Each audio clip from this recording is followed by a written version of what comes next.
Welcome to the Hollywood Outsider, an award-winning weekly entertainment podcast. Later on in this episode, we will be reviewing the new Jason Sudeikis indie South of Heaven and diving into Venom, Let There Be Carnage. But before that, our topic this week is actors who have played multiple roles in movies, and we also have another edition of our little game, How Do You Survive, just in time for October. Let's get on with the show. My name is Aaron Peterson. Joining me today, we're for the host, John Davenport. Hey, Aaron. How you doing tonight? I'm okay. Amanda Sink. Hello, hello. All right. We're just a couple days removed from the great Facebook outage of 2021. I hope you guys and your families are all okay. I felt calm for the first time in a couple hours. Right? It's like, wow, the sky is blue. There are leaves on trees. It's a beautiful time of year. Weird. I was just so flustered. I thought it was my internet that wasn't working. So I was like, maybe I should connect to the Wi-Fi, which I never connect to the Wi-Fi. So I spent a lot of time trying to figure out what I was doing wrong because there was nobody. It's not like I could access Facebook and figure out that there was an outage, and I wasn't on Twitter, and I used Messenger to communicate with you guys and with my ladies chat. So I was just real confused about life. It took me 6 hours to realize that. I was just, working. So. Yeah, so was I. Well, yeah, but like in between, you do stuff. Uh-huh.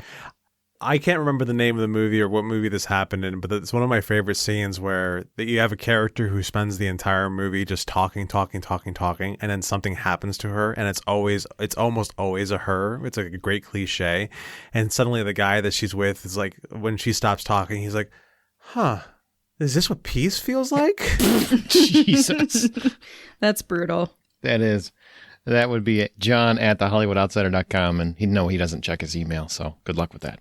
I check my email just like I check my Facebook. It was crazy, though. It did come on right back at like 5 o'clock on the button almost when it finally came back on. Yeah, that was some great timing, wasn't it? And the amazing thing was, like, somebody said, hey, Facebook's back. I'm like, okay. And I checked like 15, 20 minutes later because I didn't really miss it. I was kind of glad that it was gone for a little bit. And there's only like 47 posts from people. And I'm like, what are you doing? Just click and refresh for 5 hours? That sounds like a lot of work. I don't get it. I only knew that it was out because Amanda, I think you've already proven that whatever you're going to say is not true.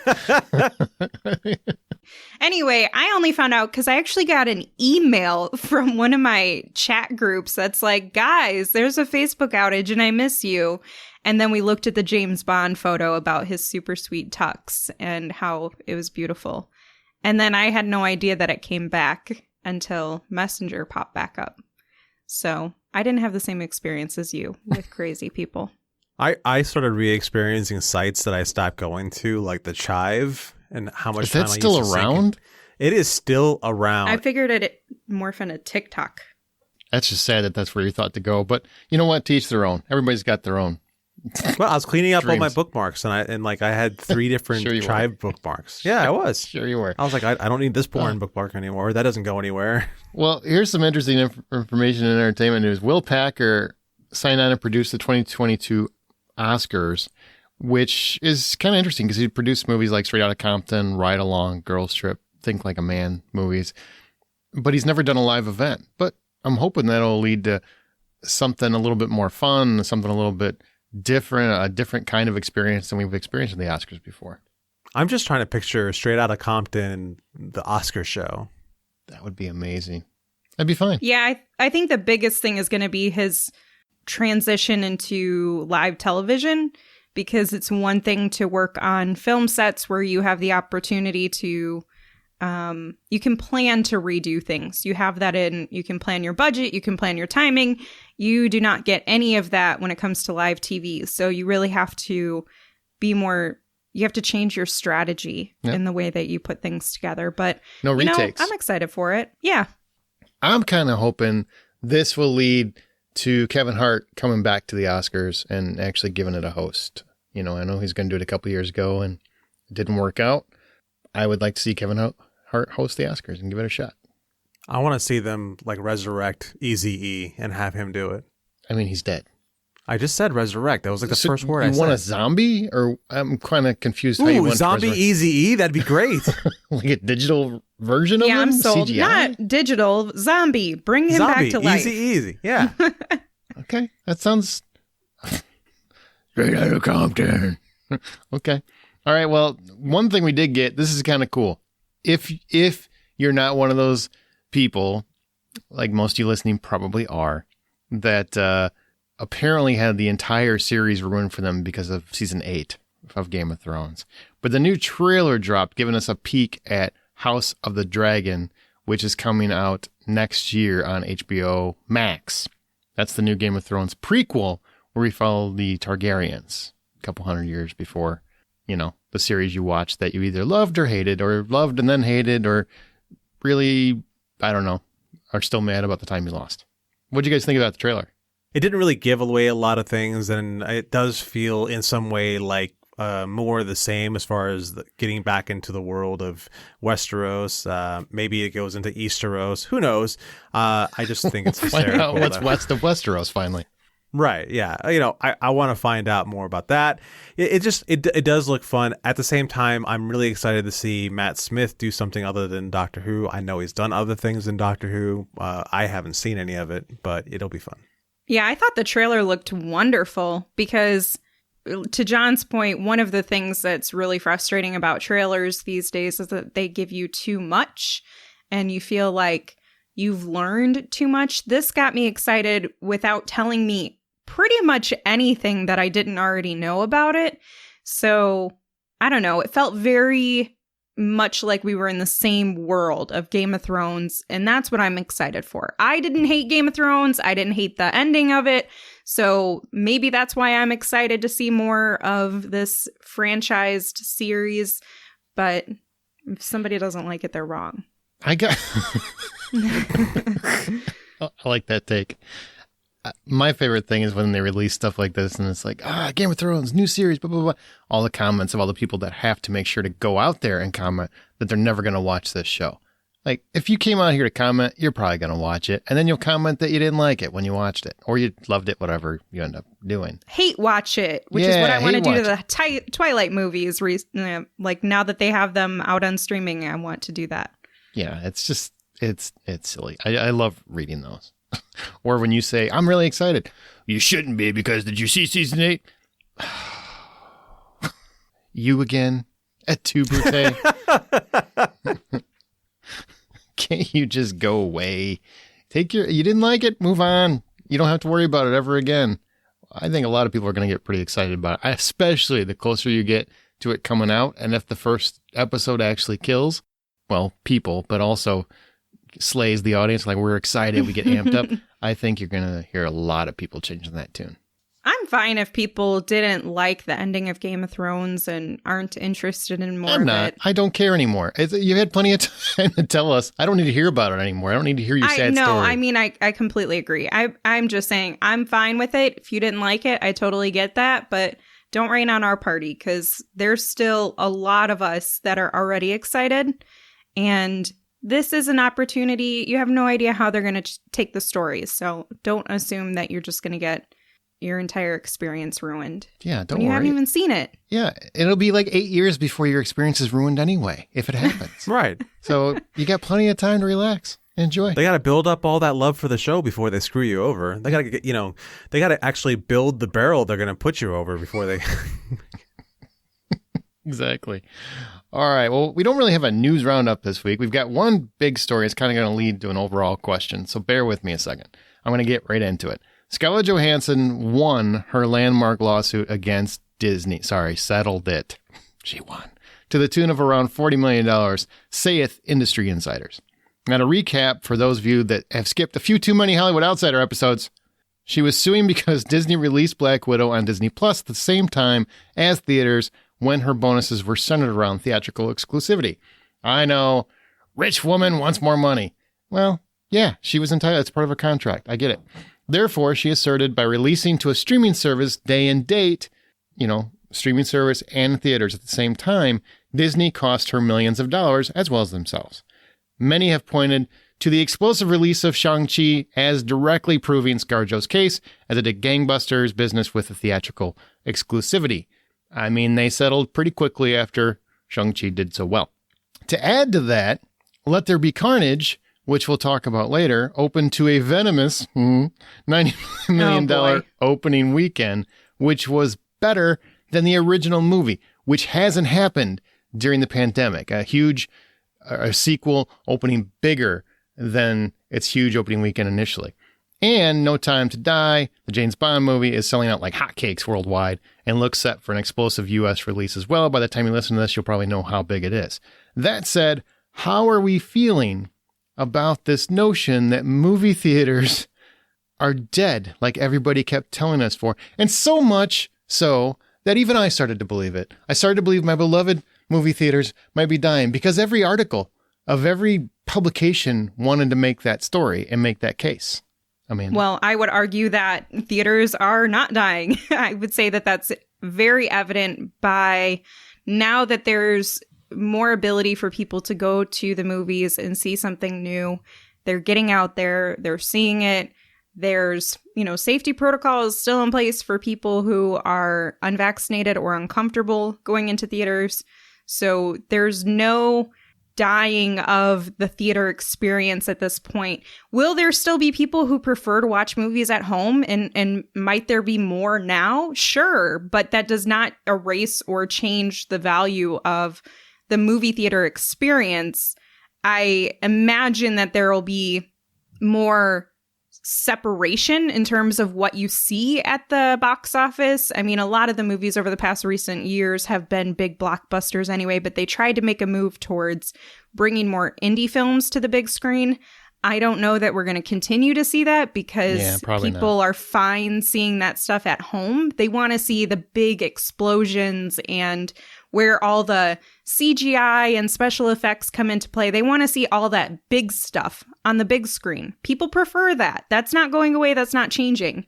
So they're here to stay. Whether you like theaters or not, they're not going away. I equate what's going on right now to kind of like, let's say you're a kid and you get grounded. Oh, and I hated that. Yeah, you spend all your time not only in your house, but sometimes you're stuck in your room, and or if your parents are smart, they'd make you stuck in their rooms because your room is where all your cool stuff was. And let's say it lasts for about a month or two, which Jesus, how bad were you as a kid? A month or two, right? What did you do? God, man, don't kill people. That's wrong. Yeah, no, it's not that I killed people or anything. My mom was just really weird when it came to how long a person should be grounded for. Did you take over an empire? Because that's what it sounds like when you get grounded for a month. Pretty fantastic. If he says yes, I did. I'm not allowed to actually, I'm not allowed to actually respond to that question. No comment. His lawyer's listening. Right. So I think what's happening right now is there's a lot of people who spent way too much time cooped up in their houses going, I am actually going to go out and appreciate the world again. And I'm going to love every little bit of it because I couldn't have it for a year and a half. And now it's time for me to be able to go out and enjoy it. And so, yeah, you're going to start seeing a lot more things like movie theaters being packed and people going out and adventuring different ways. So I think it's not a sign of whether or not it's dying or not, or living or not. I think it's more so of a sign of people just appreciating more of what they are missing. But you have to acknowledge, for the better part of the last year and a half, it seemed like a very targeted approach that many, not all sites, but very specific sites, entertainment sites, were almost trying to will it into existence that streaming was the future. I'm not denying that. I was sort of trying to will it into existence also, because I hate going to the theater sometimes just because I've had way too many movies ruined by other theater goers. And, the idea of having it in my house, though not exactly the same thing, appealed to me more. And, it just was what it was. But I also, I'm sort of again in one of these situations where I'm stuck in a place where I don't have free and easy access to movie theaters, and my God, do I miss going to the movies right now. Well, let me ask you an honest question, because you're on the opposite end of where I am, where I want to see a movie in a theater before I ever watch it at home. I'll rewatch it at home, sure. And some people will say, well, that's where you end up rewatching it the most anytime. I'm like, sure, but it's the first time. It's not the same experience. And it's not the same experience. The first time for me needs to be in a theater, if optional, if that's available. So as you're kind of leaning, or you have been in the past leaning toward, I have in the past. I want to sit at home and watch it on my comfortable couch, whatever. I don't have a problem with that either. It's just the people that are trying to make it go away, and the only way theaters can exist with streaming, and this has been demonstrated over and over again by studios themselves, by streaming service, is that the theaters have to have an exclusive window. Otherwise, it cuts into how much of an event it is. Would you agree with that? I agree with that. Okay. So why do so many people, I'm asking you because you have felt this way, feel like they would rather the theaters go completely out of business so they can have their thing at home, rather than, okay, I got to wait 3 more weeks to watch what I want, where I want to watch it. Everybody else can have their 3 weeks, and I'll watch it whenever it comes home. Not a big deal. But instead, they want them to go out of business just so it has to come to their home. You know what I mean? Like, I don't understand that need, that desire to bankrupt a business so you don't have to leave your house. Well, that's simple. It's simple, self-centered, irrational thought. Like, there's no rationality put into it. It's just, I want what I want. I'm not going to put any further thought into what's going on in the rest of the world, because I just want what I want. Okay, it's a much simpler answer than the length of my question. That's for sure. Yeah, it was. I think when it comes to entertainment publications who are putting out, you were talking about them willing it into existence with the numerous articles where the headline is movie theaters are dying and movie theaters are going to stop existing. I've seen dead so many times by notable entertainment companies, and I'm like, you're bread and butter. And I'm sorry, I'm not trying to cut you off, Manor, but it feels like very much that's just what they had to do to clickbait people, because it would make them mad. Well, that's what I was going to say, is that I don't even think there's probably just a couple of people who started, oh, it might happen. And it just became such a controversial topic because some people want the exclusivity window to be gone, and some people want theaters to stay around, and they know that that's got to be in place for them to stay around. And so it became such a controversial topic that it just became clickbait. And I don't even think that there was conversations about the repercussions of what it could mean if you continue to cite incorrectly what the status of movie theaters are. And AMC's status really contributed to this concept that movie theaters were dying because they were in a really bad financial situation. Their business was in extreme distress and nearly went out of business. And I think that's where it all started from. And so it just became, okay, well, we're just going to continue to replicate this story because we know people are going to click on it and they're going to talk about it. So we're going to make money off of this. It's the same thing that every news source has done with politics or tragedies or anything else. If they can find a way to make money off of it, they do. And that's really all it comes down to.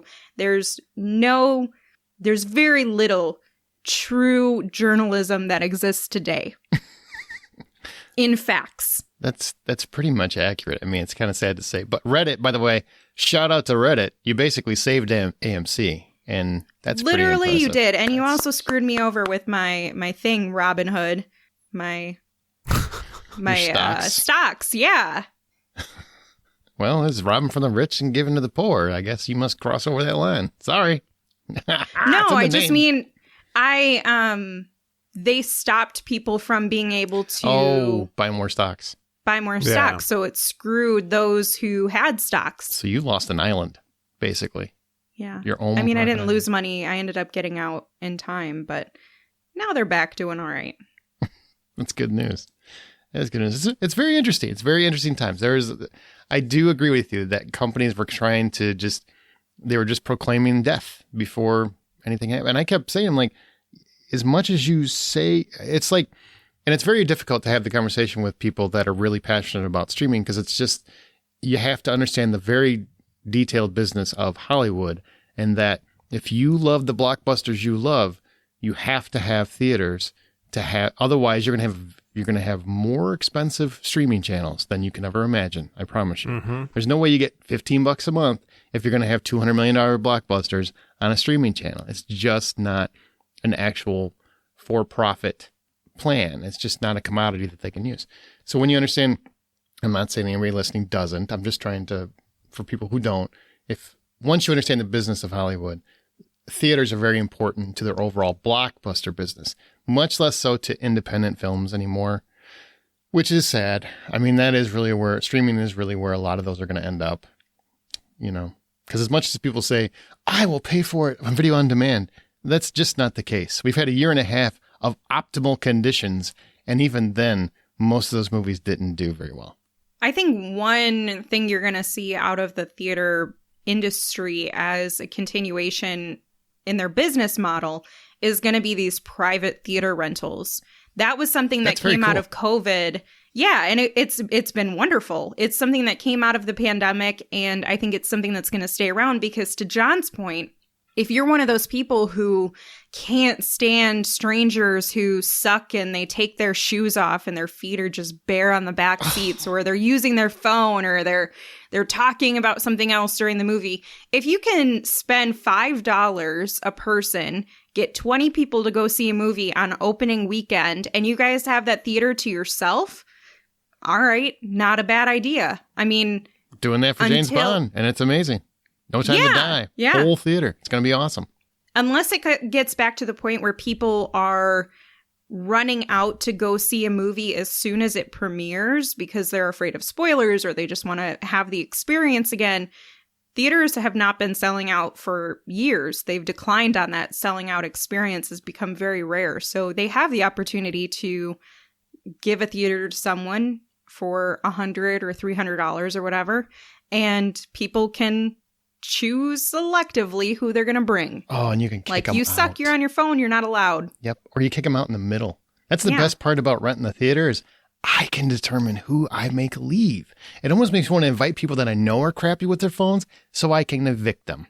Okay, that's extreme and really rude. You might lose a lot of friends. Is it really rude, though, if I'm the one asking the person on the phone to leave? I don't think so. No. That's the But question. I think if you set rude? out to invite them just so you know that you're going to evict them and you're like, I want giving this them pleasure. an opportunity, Amanda. I'm giving them a chance to earn my trust back. Improve. Yeah. Yeah, no, I would be the first person to be like, hey, get out. Exactly. I'm going to say, stop the movie. Everybody turn around. Look at Jim. Right. Jim, you're ruining this for everyone. We're finally telling you, this is your, what do they call it? An intervention. This is your intervention, Jim. Put your phone away. You've never been this important. I promise you. Nobody is. Put your phone away. Well, they've got kids. Go outside and call your kids, Jim. Don't need to be taking that phone right now. Go outside. Shouldn't have came to the movie. Beat them later. You can beat them later. Wow. All right. Well, remember, you can always find more information at thehollywoodoutsiders.com. Join our Facebook group, The Hollywood Outsider. Just go on Facebook and look for The Hollywood Outsider, or on Twitter at @BuyPopcorn.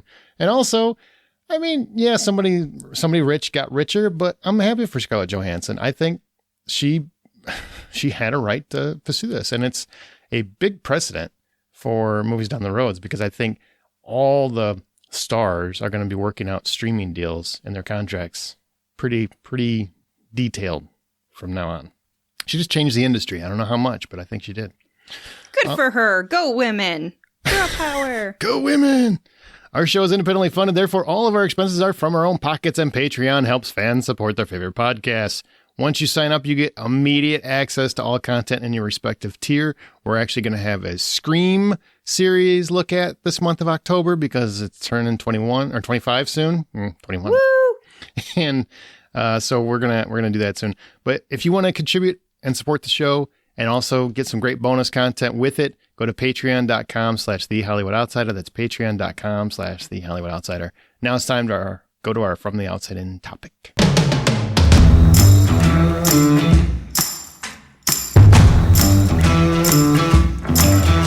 Actors playing dual roles. Now, this could be twins, or maybe it's just multiple parts, a la Mike Myers or Eddie Murphy or Tom Hardy in Venom. In case you didn't know, he does voice Venom too. Actors playing dual roles in films has been a Hollywood staple for decades. Did you ever see The Parent Trap? Perfect example. That's the original one, not Lindsay Lohan kids. They're both good. I'm not saying they're not. I'm just saying Don't the throw original shade. Parent Trap. Why did you gotta attack me? Because I'm I not feel like you were attacking. about to attack the Lindsay Lohan I version. would never attack the Lohan.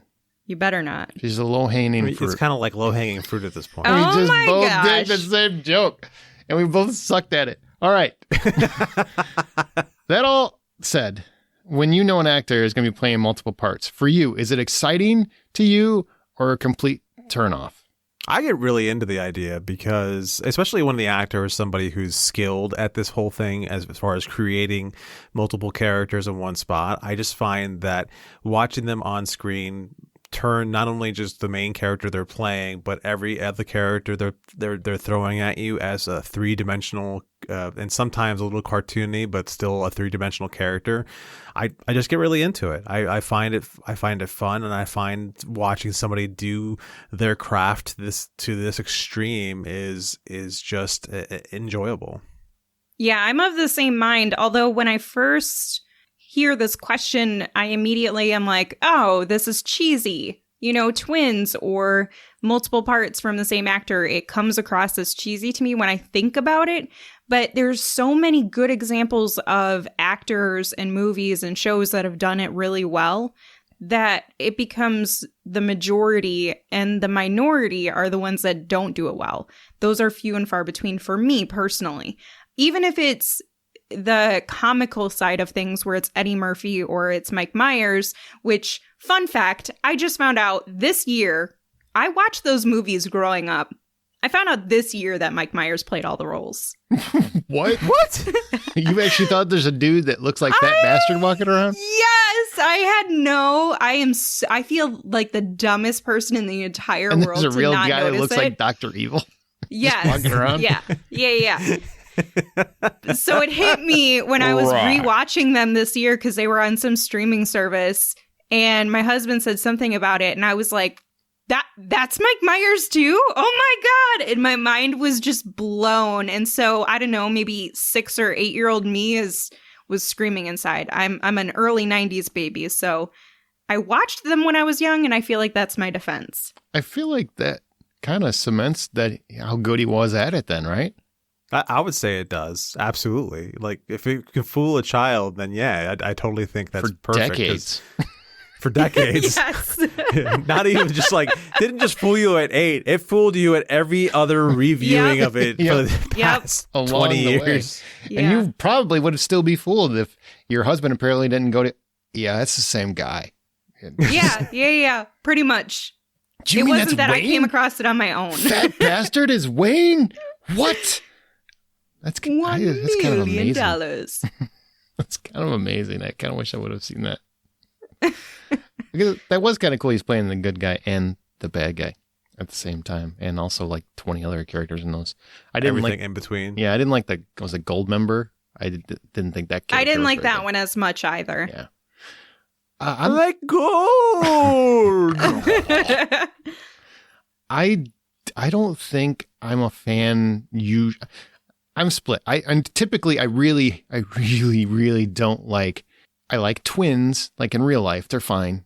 I mean, it's not their fault. They look just like somebody else. I always thought that would be kind of cool to be a twin. You just, if you ended up going on a date and you didn't like the person, if you want to go on a second date, you can have your brother go. I think that'd be cool. It's you got to take a math test. You're not good at math. Boom, Steve, you're in. Whatever it is. Yeah, that's true. It just seems like it would be a kind of a cool thing to spend your life doing and get you out of like I got to go to this stupid meeting. I don't want to go to a meeting. I wish I had a twin. Then my twin could just like sub. It's kind of cool. It's like having your own clone. Why would why would is the twin- sub doing all of the horrible things you don't want to do? That's Yeah. the point of having a twin, right? Like, so you don't have to do stuff. What makes you think your twin would not be equally as bored with all this crap as you are? But then you make concessions. At some point, I will, whatever. When they get the date with the supermodel and they can't make it, I will take that for them. I was about to That's say, the like, concession. Yeah, I will take the hit. I'll do that for you, Right. bro. I'm there for you.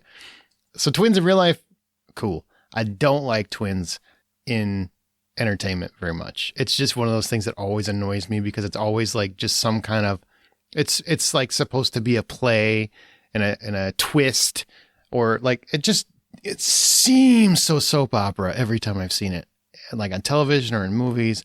That whole thing just always comes across. There's a movie that is beloved by people, and I hate the ending because of this whole concept. And I'll explain that when I get there. But I'm just saying, like, there are so many people that will tell me I'm wrong, and that's fine. But I just feel like it's a gimmick. It just feels so gimmicky. That said, there are exceptions. I think Adam Smith in our group mentioned Face Off. Perfect example of an exception to where I did get excited when that trailer came out, and you find out John Travolta is going to play two parts. He's going to play Nick Cage. Nick Cage is going to play John Travolta. Are you kidding me? And they both did ridiculous amount of absurdity, but it works. It got me really excited. Like every once in a while, it really works. Just very once in a while for me. I don't get excited as the short answer. So give me your best example, or examples, whatever, of an actor playing multiple parts that worked fantastically. And I mean fantastically. So my favorite example, and this may or may not be stealing John's too. Hopefully this was his number one pick. Tatiana Maslany from Orphan Black. She plays so many characters, and yet they all feel distinct. The entire show is made up of her and her like 4 or 5 clones that she has on screen and interacts with on a regular basis. And yet I never feel like it's Tatiana playing Tatiana playing Tatiana. It feels like you have this one character who is so different from another character who's so different from the third and the fourth. And as cheesy as it sounds. Very distinct then? Like they come across that way? Every one of them is very distinct. And that's what's funny about this is that when this topic came up and Amanda mentioned this, I was like, Orphan Black, there's no... Oh, shit. Because I completely forgot. Like, every character is so distinct. I completely, for a brief second, I forgot they were all played by Tatiana Maslany, and she is amazing. It's not even that they all look so different, but they do. They do all have their own type of fashion. Yeah, style, if you will. But they have their own dialect. They have their own personality. They have their own specific traits that make them different from one another. Like you have the science nerd, and you have like the grungy, fuck up, and you have these very different characters that interact and have to commingle in so many ways and so often. And then you also get random, like, because it's a show about clones, so there'll be like a random clone that comes up that isn't in the primary cast, if you will, but that even feels like a different character. Like no matter what, I never felt like there was a replication of a character in that show, and she is just magnificent and brilliant. And if you've seen her in anything else, it doesn't even feel like she's playing Tatiana in her main role. Like she's not just playing herself as the primary character. She is always in some sort of a transformation, which is just impressive and beautiful and magnificent. I was reading an article with her once where she was describing the process for creating each one of those characters. And what she did is she created playlists for each character. And so whenever she was getting ready to play a certain character, she would listen to the music of that playlist for that character. And that's how she got into each one of them. Now, is it easy to follow? Is it easy to follow who is who and where they are? Absolutely. Okay. Yeah. I still haven't watched it. Curse me, fans. Everybody keeps saying I need to watch it. I know Troy, who's not here this week, obviously. He has told me to watch it. Amanda's told me countless times. John's told me countless times. I really intend to watch this show at some point. I think it's on Amazon Prime, if I'm not mistaken. It is. Mm-hmm. Yeah. It's just, whenever I get to it, I see clone, and I have a knee-jerk reaction. I do. That's an honest to God, it's true. It's a thing. To be honest, when I heard the whole story, you need to watch the show because it's about a girl who chases down her clones. I'm like, all right, well, whatever. But that first episode does a fantastic job of selling you on it. And she's not the only cast member who is tremendous. It is loaded with really talented characters and actors, and The story, albeit sounds cheesy when you hear, oh, she's tracking down her clones. Like John said, it sounds like a disaster.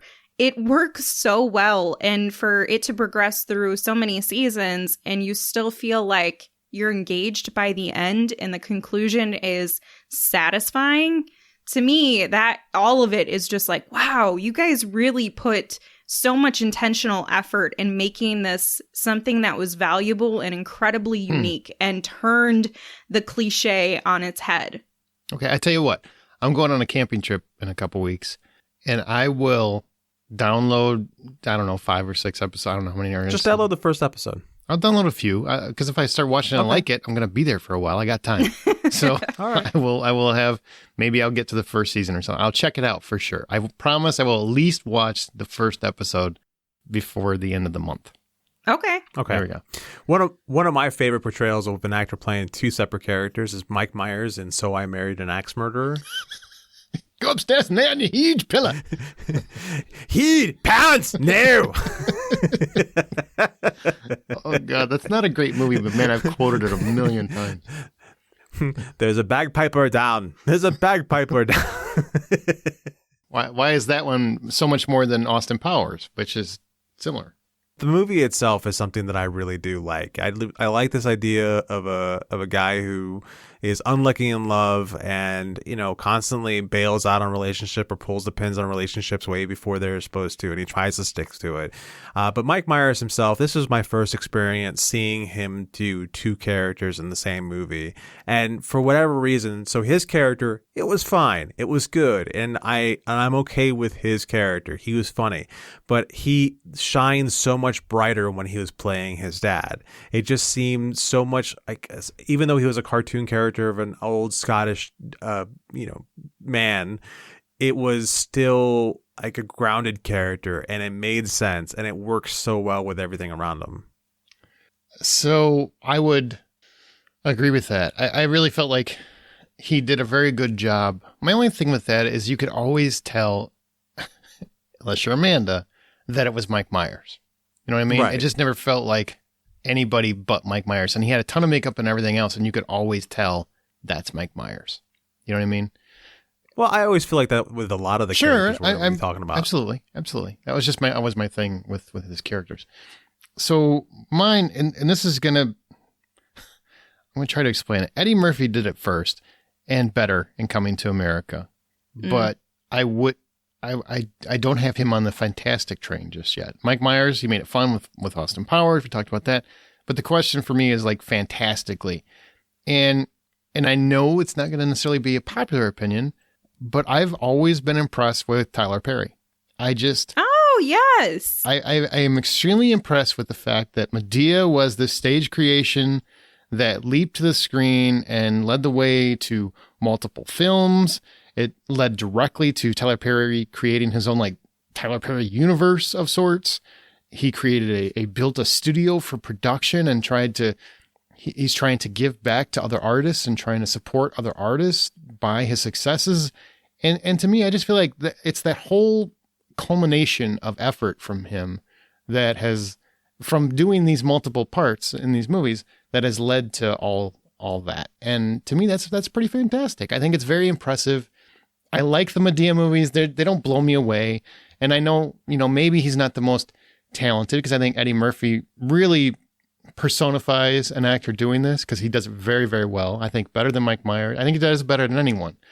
But in terms of fantastic for me, I really just love what Tyler Perry has accomplished by doing this. Like that was his primary thing, was doing this. I do think it's very amazing what he's done is turned Atlanta into a mecca for artists. Yeah. And it is impressive to be able to say that because as much as like when it comes to filming and when it comes to trying to break into Hollywood, everyone's always thinking, well, I got to go to Hollywood. But now you can just go to Atlanta or you can go to some of these like Vancouver or someplace else. But to be able to turn hot Atlanta into this culture capital of film and television where things are being created on a regular and creating jobs to the degree that he's creating, it is massively impressive. I find all of those movies, the Medea movies, Tyler Perry movies, hilarious. And there's so many lines that stick around, and the characters themselves become iconic in the universe because you can always recognize and predict what that character is going to say or do or how they're going to react because that character is so well defined. Sure. Yeah. Like, hello. And you know that Medea at some point is going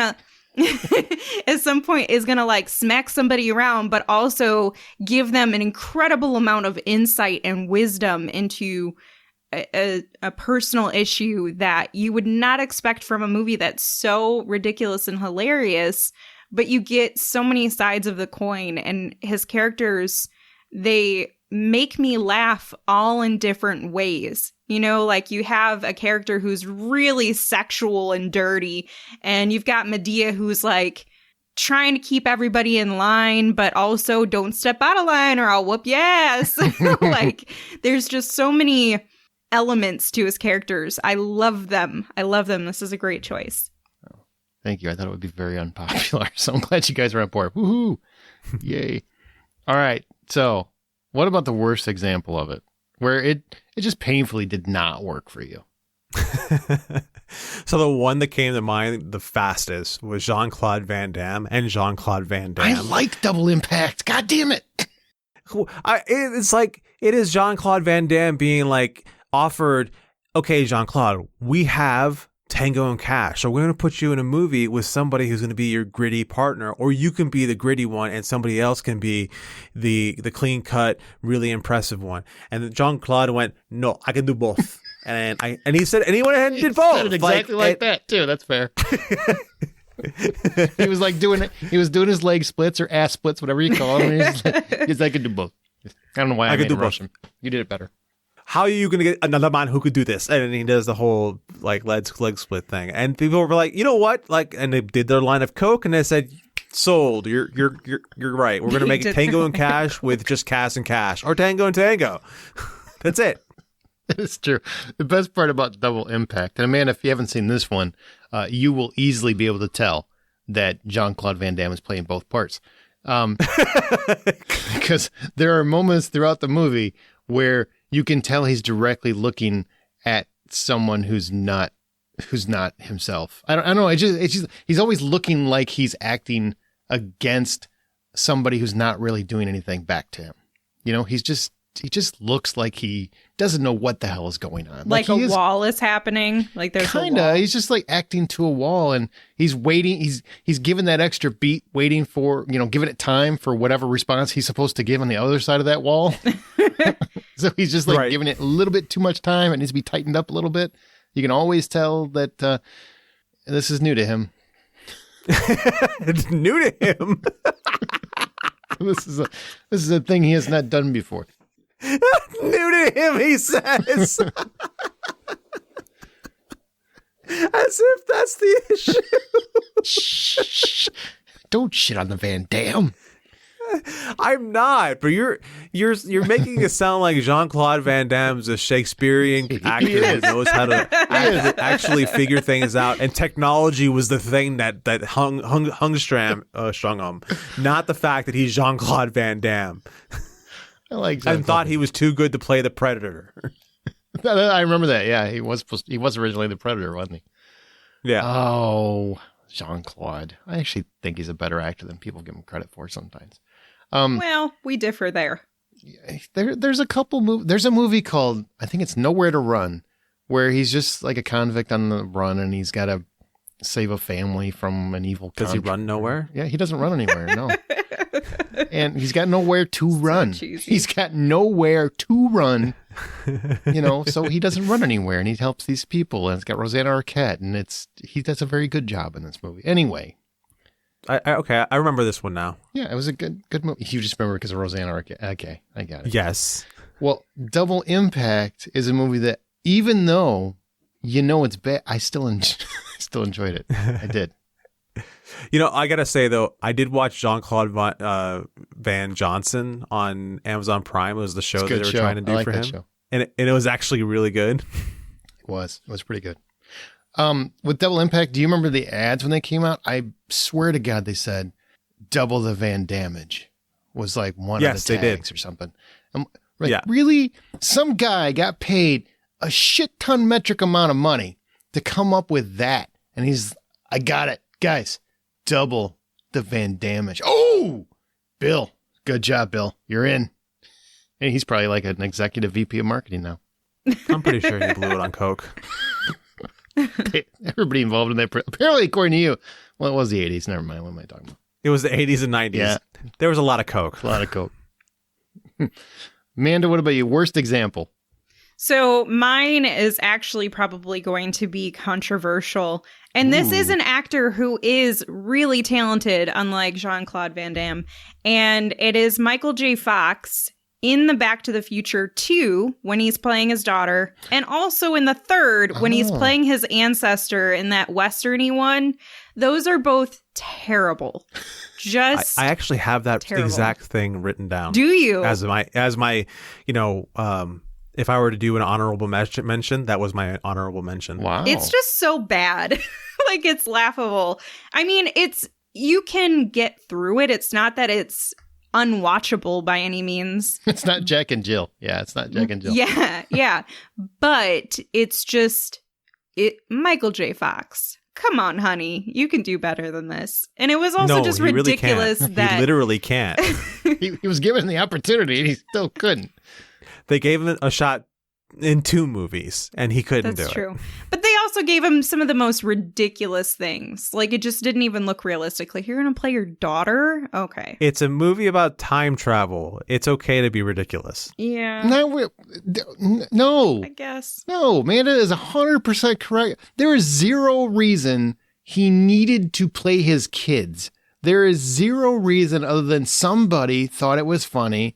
And Michael J. Fox was like, well, I got paid a ton of money. So, yeah, sure, I'll put on the wig and act like I'm a little kid. Oh, God, it looked so bad. It was dumb and it was never good. When he's playing his daughter, it's just weird. I'm like, it's not creepy enough that you almost banged your mom. Now you look like your kids and you're making me think you did bang your mom because that's what happens when there's mom banging in the future or the past or whatever. What happens when the family tree goes straight up. Exactly. Oh, my goodness. That's an excellent pick. Thank you. I am really feeling stupid because both of you had that written down and it never even occurred to me. It didn't.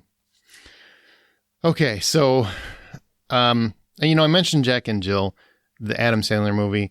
I don't think it's even You're not fair going to touch it. I'm not going to touch it. I just feel like that is the low-hangest fruit that there could possibly be. Because it's so, I'm trying to make that come back. Can we stop? Stop it. I'm trying. I'm working it in. So I'm going to give you one that absolutely annoyed me. That this is the one where if you really want, I think this really will be controversial because cinephiles will poo-poo me. Is it the one that we all think we know what the answer is? I don't think so.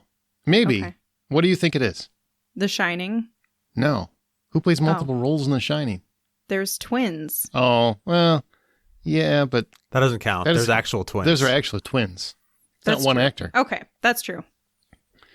Jeez, don't mess me up because now I'm starting to think, wait, was it a twin? Oh my God. Wait, which one? Which one is it? What did I miss it? Did I screw this up already?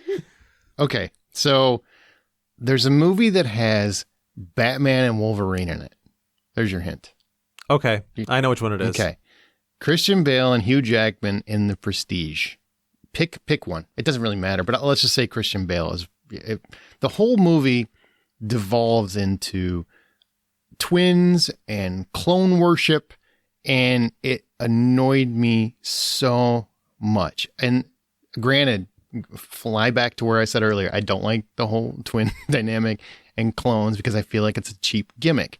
This movie felt like the biggest gimmick I've ever seen. And sure, magic trick. It fits. Magic. Got it. But it felt like a gimmick. It just felt like kind of lazy is what it felt like. I know people think it's brilliant. I don't think it's brilliant. It felt like I was watching a filmmaker try to show me how smart he was, but by dropping so many ridiculous plot twists that it stopped being intelligent and turned into complete nonsense. And it annoyed me so much. So I've never been a fan of that movie.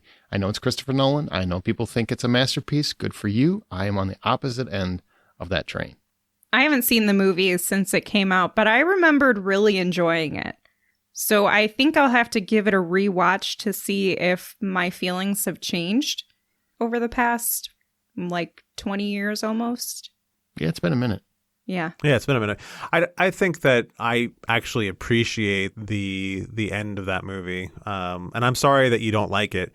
It's not that you're right or wrong. I do understand why you don't like it, but ultimately the movie isn't about. It isn't about the magic tricks. It was really about obsession and how far somebody would go with that obsession, and so that's why I give it a pass. Though I completely understand where you're coming from. So you see where I'm coming from, though, right? Like it. No, I do. I do you exactly think see where it's you're so coming from. goddamn clever. How is he doing it? And you're trying to figure it out, and you're trying to figure it out, and you're trying to figure it out. And when it's finally revealed, you're like, what? Really? That's really? I mean, that's just how I felt I just felt it was so dumb. Maybe I'm the dumb. Maybe I'm just dumb. That's very possible. I just did not like it at all. But I appreciate that you understood why. No, I understand exactly where you're coming from, especially after you go into great detail as far as why it drives you nuts. Like I could see myself feeling the exact same way. And I know that there's some tropes out there in Hollywood that make me feel the exact same way, like the Who Shot JR trope, God, those sorts of things make me feel the exact same way. Dream sequences. Yeah. Right. So I get it. There's even one of my favorite shows last season, Big Sky. They are introducing a twin to bring an actor back for the show. What? They mentioned it. They technically mentioned it in the show in the first season. And as soon as I heard it, I'm like, don't do it. And they did it. It's actually made me not tune in yet to watch the premiere and follow-up episode or whatever, simply because of that. Like, that's how much I don't like that plot device. It's like, that's dumb. Well, it happens all the time, though. A lot of times they'll use that when they've killed a character off, or when they sent the character off on some ridiculous quest or something, they'll introduce a twin. And it just always comes across like, wow, am I watching Telemundo with my wife here? I don't understand what is happening. Don't throw shade at Telemundo. Trust me, it happens all the time on Telemundo. I've seen enough of it. Don't come at me. It happens. John's laughing because he knows. So I want to throw in my honorable mentions because I didn't want to use them as my primary because, well, I don't think that they're the best. But I feel like I have to mention them. Mention them. Go ahead. David Boreanaz as Angel. Well, I think we were sticking with movies, but TV's fine. You're already here, so that's fine. But it's he's playing. Well, yeah, she already used. I thought that I did, which is why I thought it was fine. There we go. But he's playing the good and the evil. Anytime those characters are played, and it happens so often in vampire shows. He did it really well. But he was awesome. He made me feel like I had sometimes you couldn't even tell when he was being the bad guy pretending to be the good guy. You're like, oh no. Is it Angel or is it Angelus? I know that I'm supposed to say the original Parent Trap, but I grew up, I was like 5 years old, so I grew up with the Lindsay Lohan version. Oh, so you're picking the low-hanging fruit. Good job. I am going to smack you if you do this again. You finally said it without tripping over yourself. You did. And then a recent example I wanted to mention was James McAvoy in Split. That was going to be on my list of them to use. And yeah, that's actually a really strong choice because he is a different character with every personality. Kind of similar to United States of Terra, which was a great TV show. That was Toni Collette, right? Yes. Collette. Yeah, that was Toni Collette. Oh, so wonderful. That was my introduction to Brie Larson, too. Oh, before she ruined Captain Marvel? Oh, don't say that. I'm sorry, before she made it Captain Mehville?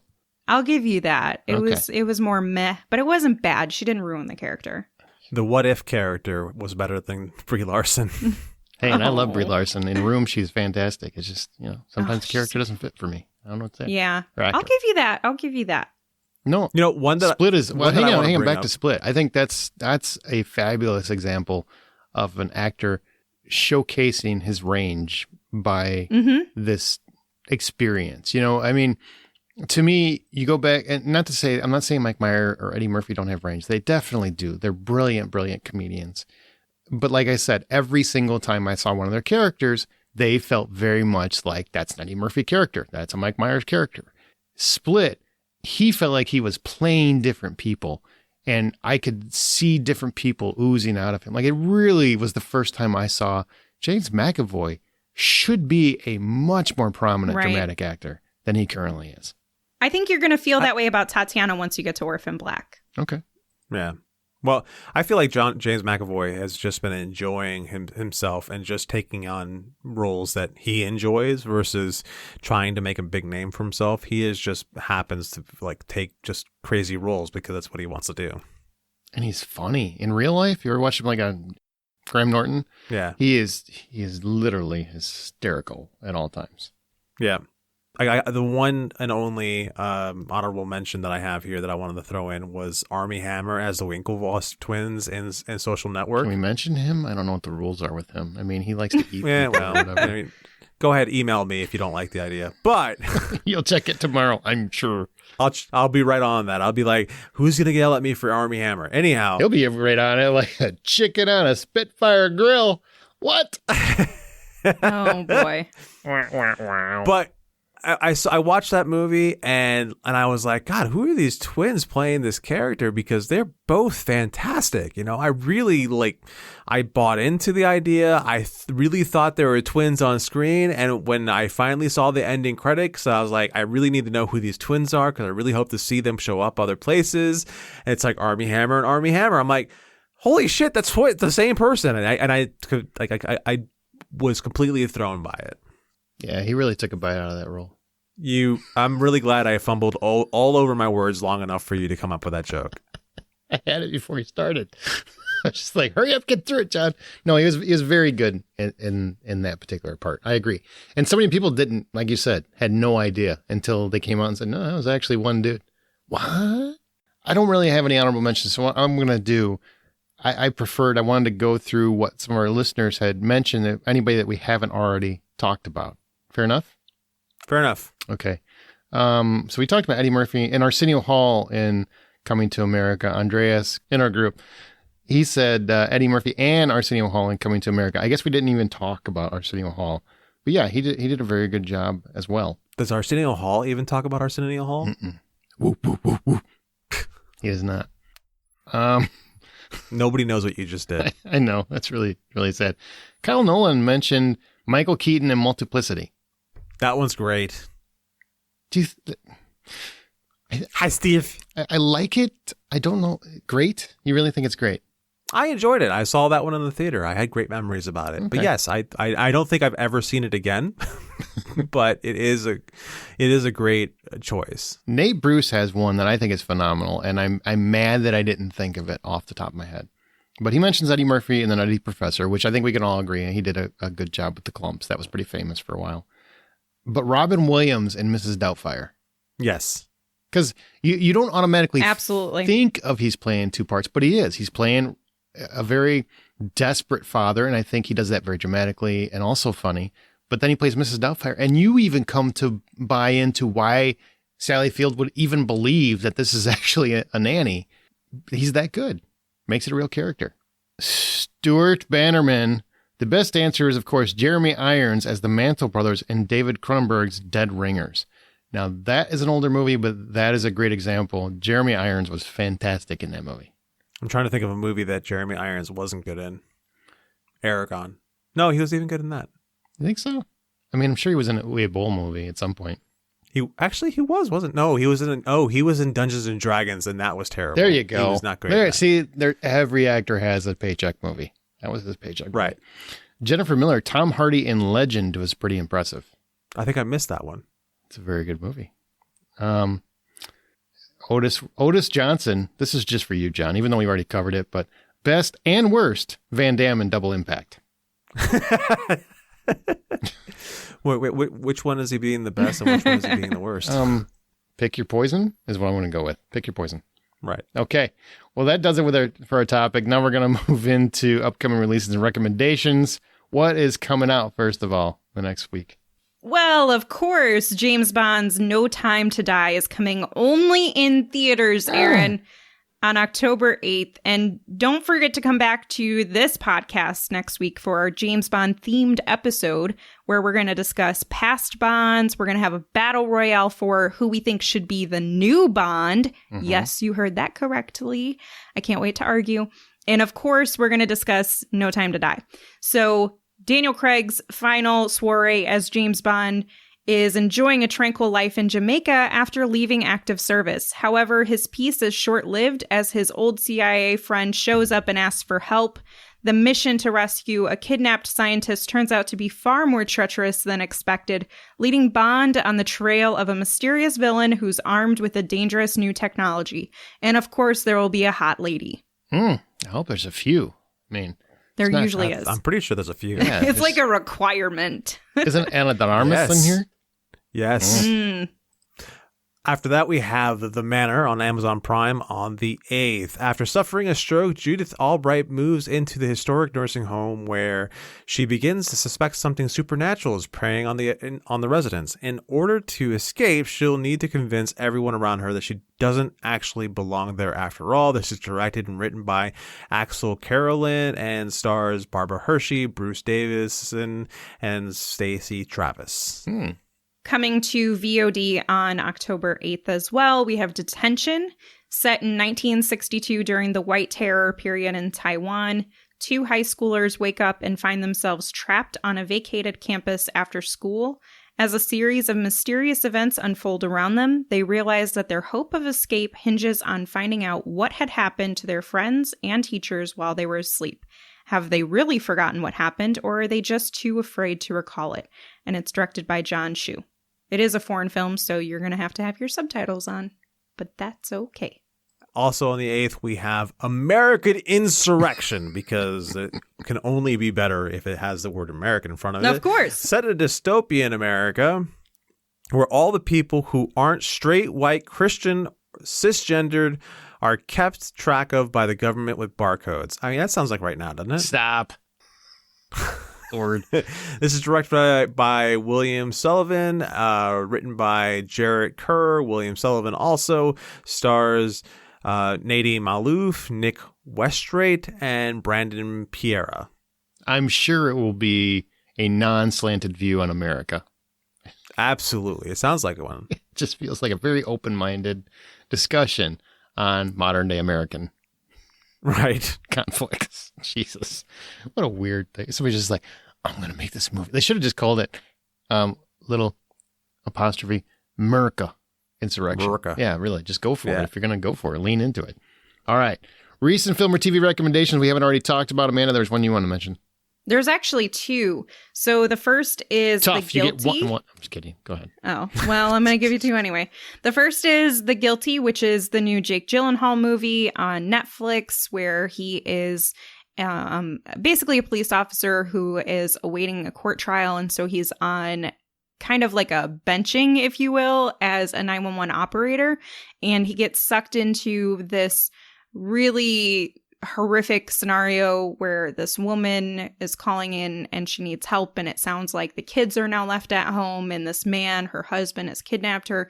The story really evolves from there, or devolves, and nothing turns out to be what he was expecting. It was actually a pretty intense thriller for it being focused with only just him in this call center operator room. So I thought that was actually kind of interesting that I was engaged with a film that didn't move outside of those walls. So I would definitely give that a watch if you haven't. And then Attack of the Hollywood... Oh. Hang on. So it's basically The Call with Halle Berry? Yeah. Okay. Yeah. And then Attack of the Hollywood Cliches is... it's Rob Lowe is out there doing his thing, and I don't know, it's kind of fun to sit there and think about, like, geez, yeah, we really do have a cliche for everything in Hollywood, and everything has been done. And they talk about... If only there was a French word for that. They talk about the good and the bad, and I think if you're just a film fanatic, you'll enjoy kind of going through that and reliving it, and they point out some of the hypocrisies of Hollywood and things like that, so... It was enjoyable. It is a good sit. I actually watched that myself, and I did have a lot of fun with it. And that's where that whole "if only there was a French word for cliche" joke comes from, because they use it in it, and I really dug it. Something I really want to talk about is Kevin Can Go F Himself. It stars Annie Murphy. If you are a fan of Schitt's Creek, she's one of the stars of Schitt's Creek. Swoon. Yes, absolutely. And even more so after watching Kevin Go F Himself. Now, if you don't know what the show's about, it's about a woman who's living with her husband, and whenever she is with her husband, the show turns into a 80s or 90s feeling sitcom. And it's like the whole set turns into a sitcom set. And then when she is away from her husband, it's this dark, gritty, depressing, imposing feeling of what her life really feels like to her. Oh, so it's not like the Truman Show. I thought that was like the Truman Show. So they're actually, it's really her mental state. It's really her mental state. Absolutely. All right, that's different than I thought. It's either her mental state or the mental state of her husband that you're seeing whenever she's with him. I mean, it can go either way. I want to preface this by saying that like, as far as I watched it in about a day and a half because I had nothing better to do with my time because I'm stuck in the mountains. At the same time, I don't know if I would have been driven to keep on watching it like as insistently if it wasn't for the fact that I didn't have much else to do. However, Annie Murphy is a revelation in this, and the whole idea of the show is quirky and interesting, and it can really take you on a trip with it. So it is a good show. Is it going to knock your socks off? I don't think so, but just sitting down to watch Annie Murphy was worth it. I do want to check that out. Yeah, it's really great. Also, I checked out the first episode of Reservation Dogs, which is a show I want to keep following. It's about these kids who are growing up on a Indian reservation, and they are essentially the show starts out with them being kind of like thieves or like a thieving gang, and it evolves out from there as one of them starts to have a crisis of faith during this whole process. And it is also produced by Taika Waititi and really worth a sit. Yeah, I want to check both of those out. I checked out Dave Chappelle's final Netflix special, The Closer, which I mean, if you like Dave Chappelle, you're probably going to like the special. If you get triggered a lot, you're probably not. It's definitely not meant for people who don't like Dave Chappelle's take on humor and his take on topical humor, how he goes right for it. And I do think he went a little bit long on the trans community here. I mean, I think he brought it home once he ended and he got to his point, but I will say that it went on a little too long. And, you know, there is like I'm a big fan of comedy, and you should be able to go for any situation, any dynamic, anything you want. I don't think anything should be off limits because it's comedy. If you're funny, you're funny. If you're not, you're not. You know, your laughter will determine if it works or not. I don't think anybody should be canceled for bad comedy, or I don't think anybody should be canceled for anything, you know, just except crimes that hurt people physically. I'm not a big words guy. I think words are words. Your intake of how words affect you is your situation, not the world's. So anyway, all that said, I do feel like if you are invested on a certain community and you kind of spend too much time focusing on it, it starts to feel a little like a tax versus comedy. I feel like I got the point he was trying to make, and I do think he has a very good point on a lot of it. That said, I think he spent too much time on one specific topic. But still, it's still a funny special. If you like Dave Chappelle, if you don't like Dave Chappelle, you're probably not going to like it. This isn't going to make you like it. Don't watch it if you didn't like his last one. You know what I mean? It's just going to make you like it less. Unless you just really need to put something on Twitter and you need something to fuel you.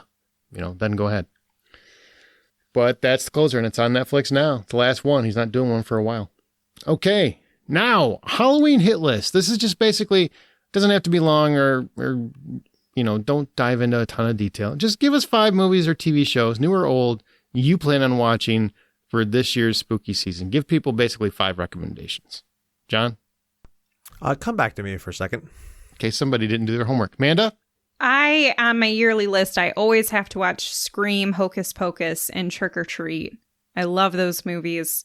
There's there's 2 that I haven't seen, so I want to watch for me, which is The Babadook and Raw. But I also want my husband to watch Silver Bullet, so that's on my list too. Yes. And that was actually from Aaron, who introduced me to that film. What? Yeah. Well, since you said it, Silver Bullet, number 1. Watch it every season. I love that movie. I think I love it more every year as I get older.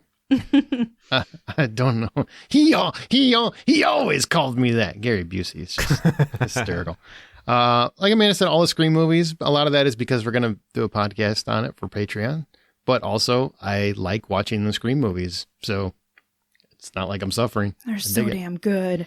I plan on rewatching The Haunting of Hill House because I haven't seen it since the first year it came out. And so, I've seen so much television since then. I feel like I can watch it, whichever,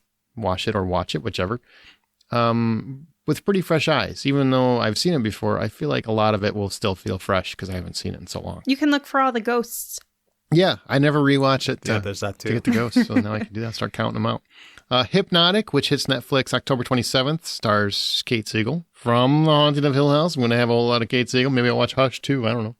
But that's a new movie. It's also got Dule Hill from Psych, who I love, and also from the new Wonder Years, which is really good. So I'm going to watch that and Halloween Kills. I have to watch Halloween Kills. And no, Peacock. I won't be watching you on Peacock. I will be going to the movie theater to watch it because I don't want to watch a brand new Halloween movie at home with my wife. I want to go to a theater and watch it with a bunch of people who love horror movies like I do. I'm also going to throw this out there because I've mentioned it so many times this year, but I will also be watching Last Night in Soho. That is happening. I really like the idea of rewatching Haunting a Hill House. I might even throw in Bly Manor on that one. I won't. Yeah. Things I just threw on my HBO list recently to make this list, but I forgot that I threw this on my HBO watch list was Ghoulies. Was one I want to sit down and watch that I haven't seen in such a long time. Such a cheesy ass movie. Oh, it definitely is. Fun. Gremlins 2, The New Batch was another one that I really want to sit down deal. and watch again because it's just something I haven't seen in so long. I might throw in some It. I want to rewatch that because I thought this new It movie was a pretty great one to watch. I did already start watching Nightmare on Elm Street 3 because it's my favorite Nightmare on Elm Street story. Really? Yeah, I love Dream Warriors. Over the first one? Yeah, I love Dream Warriors a lot more. What? That is Yeah, unusual. I don't know if I Lawrence appreciate Fishburne's in it. this. I just feel like the wrongness is thick in this one. Well, it's also like Is it because you love Friday that the 13th bitch and Dawkins song? Is that why? No, I really don't know why it is, but I just love Dream Warriors. Okay. Also, I like Friday the 13th, the New Blood also. So What? You're weird. I don't think you should watch horror sequels because you're misunderstanding how to do it. Poltergeist and Poltergeist 2 are both ones Okay. I want to sit down and rewatch. Not the new one, but the originals. And of course, throw in a little bit of Evil Dead 2. Nice. Oh God, because HBO Max has all the Evil Dead movies, and I just rewatched Army of Darkness, and God, I still love it. Yeah. Still love it. Listen, you primitive screwheads, listen up. This is my boomstick. Bruce Campbell. He was so handsome back then. Oh my, yes he was. Whoa. Wasn't Handsome expecting that. devil. Wasn't expecting. All right, well, we're going to move on. We've got How Do You Survive, and then we've got our reviews, and we're going to talk about Venom a little bit. But share your thoughts on this episode or anything else in our Facebook group. Like I said earlier, we're on Twitter at BuyPopcorn. Our website is thehollywoodoutsiders.com. You can always email us feedback at thehollywoodoutsiders.com. Please rate and subscribe us on your preferred podcast app. You can find John's artwork on Insta and Twitter at rjohndraws, Amanda on Veronica's Marshmallows and Smirkin at Sink Into This, Troy at Troy Heinrichs and the Blacklist Exposed podcast, and me on Presenting Hitchcock, which has a new episode, and at Aaron Smirks. Now we move into How Do You Survive? This is our game this week, which is basically we're going to have two random movie scenarios, and the hosts have to offer their solution for how they will survive. Are you guys ready? Ready. Okay. Ready, Freddy. And we're going to answer Amanda, John, myself. That's the order. All right. So you moved to a new town, and you've already made some great friends. Unfortunately, it turns out they're all vampires. They've given you the option turn into one of them and you can live as a vampire forever, but you'll have to kill others to survive. Or you can try to stop them. How do you survive? Well, this is easy for me. I've always wanted to be a vampire, so I'm going to let them turn me. Let's go. Let's do this. A little sucky sucky. Sweet sucky. Wait, when you say let them turn me, can you specify what you mean on that? I think she summed it up pretty well with sucky sucky. Yeah, right? Got it. A little sucky sucky. Okay. All right. Understood. I think everybody. Is that really your whole thing? Yeah. I mean, she covered I want to be a All right. vampire. I'm fine with it. All right, so here we go. This is what I'm going to do. Wait, that was so quick. She was quick to murder her friends. She was like, just jumped on board. I'm going to, a little sucky sucky. Okay, I'm so in. in your scenario, it says that I just moved to this town and yeah, I've made some great friends, but I just met them. They could still be horrible people. So yeah. And the best friends that she made are all the vampires. Right, exactly. Okay, Those are all my right. people. Got it. You found your tribe. Understood. Okay. All right, so this is what I'm going to do. I'm going to tell them that I totally want to be a vampire, but I can't do anything normal or small, so I want to do this big. So I want to have a massive house party and have them all over, right? So I'm going to invite them all over. I'm also going to invite people I don't like, and I'm going to make sure those people that I don't like are really well loaded up on drugs and alcohol. And then, you know, just before the big moment where they're like, okay, now it's time to turn you. All your that friends whole are from thing. Transylvania all of a sudden. Right? You know, You moved. it's a vampire. to That's what they all weird He's sound been like. watching section too of much town. What They Do in the Shadows. Yeah. Right. So it's, you know, when they decide that I'm going to say, hold on one second, I got to take this phone call and I'm going to step outside real quick. What they don't know is that in the basement of my house, I have it filled with gasoline and propane tanks and explosives, and it's all wired to a cell phone. So I'm going to calmly and easily walk over to my car, call that cell phone, and set off the bomb and drive out of town and blow everything sky high. And I'm out of there. Wow. You took the hero exit. You even did that, you know, walking away thing while everything's exploding deal. Yeah, absolutely. like that. Sure did. I respect it. Okay. Well, I say, you know, party all night, sleep all day, never grow old, never die. I think it's fun to be a vampire. There's no way I'm not going to be a vampire. I totally would eat everyone I know. I don't care. I don't care. I've dreamed of this. And you can see, here's the thing. If you become you My can whole become life. a vampire, I've been waiting you for this can- to be real.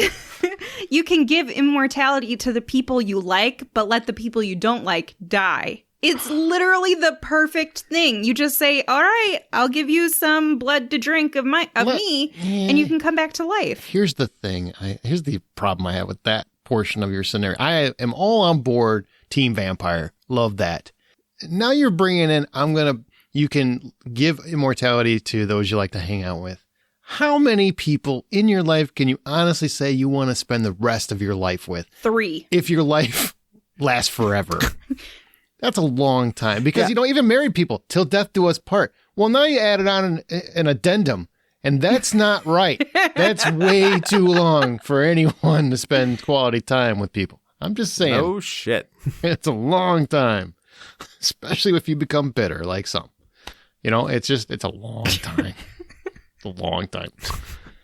No shade or anything. Long time. Can you give them immortality, but just say, we can only see each other periodically or on odd numbered years? Right. Years. Yeah, I always want that break. Always got to have that year break. Something like that. Okay, so scenario number 2. Are you ready? Ready. Yeah. Okay. Amanda doesn't sound very committed to being ready. She's like, I don't know about this one. Okay, you learn that your local sheriff is a werewolf, and he has been murdering people in your town for months.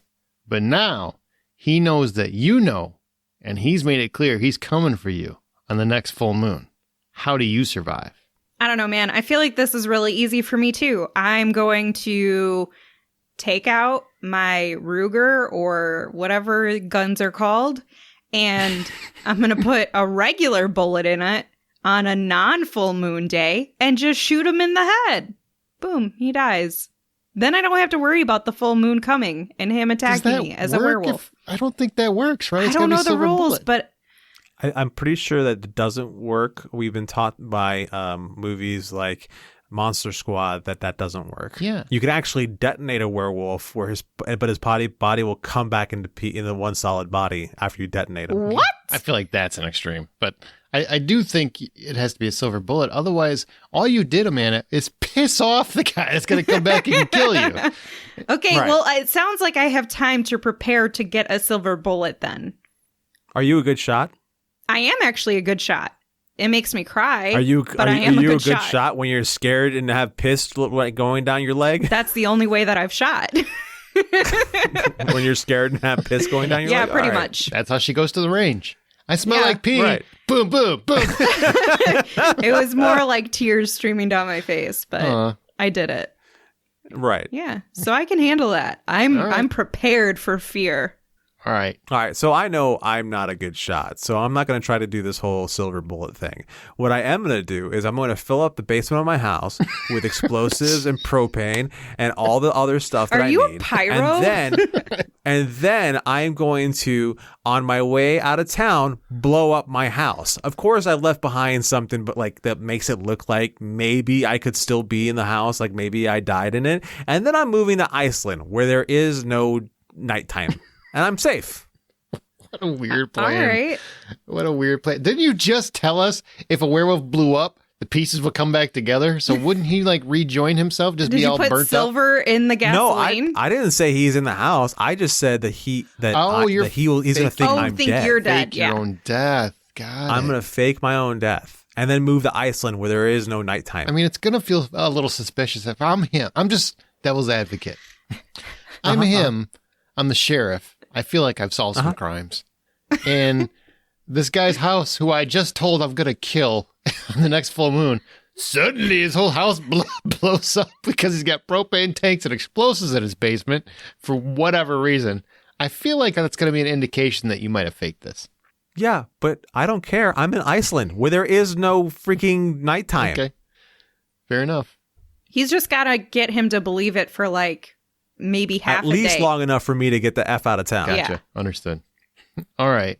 Well, see, I like Amanda's plan. John's plan, not really on board. But Amanda's plan, I think, gets you arrested because you just killed the sheriff. And nobody's going to believe that it was werewolf. That's true. That's true. So here, I've got a plan. I'm going to plant a gun outside the jail window because it's my story. So this is a small town with one of those windows in the jail. Okay? Okay. Is the sheriff John Wayne? Yes. Yes. In my story. He's got that old to guy. make my plan work. Yes, he is. So I plant a gun outside the window in the jail because there's a little small window, kind of like a basement window, small enough to get a hand out, but not a body. You know what I'm saying? Plant a gun right there. The gun is loaded with silver bullets. I also mount a video recorder on that window and make sure it can record for 24 hours. Now, on the night of the full moon, I get myself arrested by punching the deputy, not the sheriff, the deputy. Once I'm in jail, because the sheriff, he's just going to... You shot the sheriff. He's just going to kill me right there. Once I'm in jail, I wait. Because eventually he's going to send his boys home and he'll turn into this werewolf, probably while I'm still in jail, but he'll have opened the jail cell while he changes. And while he's changing, while he's doing that, because in werewolf movies, I always got to take 15 minutes to change. Why can't you just come back when you're all changed up? No, he's got to change in front of me. Make sure I know he's a werewolf. Like I didn't already figure it out. You already told me, whatever. But he's going to change. I'm going to bust that window out, grab that gun, make sure the camera's rolling, and pow pow, Johnny Law. I shot the sheriff, but I didn't shoot the deputy. Exactly. And I also become a YouTube sensation. Right. And you get to live out your life with millions of dollars. Exactly, because I just shot a werewolf. Bitches, werewolves are real. What? And then I go hunting vampires wherever Amanda is because she's going to be a vampire. And she's going to be like the most obvious vampire. I am. Yeah. Just I'm going to be running through Walmart at night with dripping blood everywhere. Queen of the Damned, where I'm going to invite people to like a concert and we're just going to hang out. And That was a weird choice. yeah, that's okay. It's Aaliyah. I still liked the movie. I mean, yeah, like Leah. Wow. I miss her. I miss her too. Oh, R. Kelly's in jail. I'm fine. By the way. Yeah! So that happened. All right, well, we're going to move into reviews now. So thanks, everybody. I'm pretty sure John really wants to blow some stuff up. So take that for what you will. Amanda really wants to be a vampire. I do. I want to live in a small Western town. It's weird. It's just weird. It might be weird, but it's a dream. You're just hoping for a werewolf, that's all. It's kind of cool. John, you are going to vacate because you have not seen either one of these properties. So thank you for joining us, buddy. No problem, man. Have fun, guys.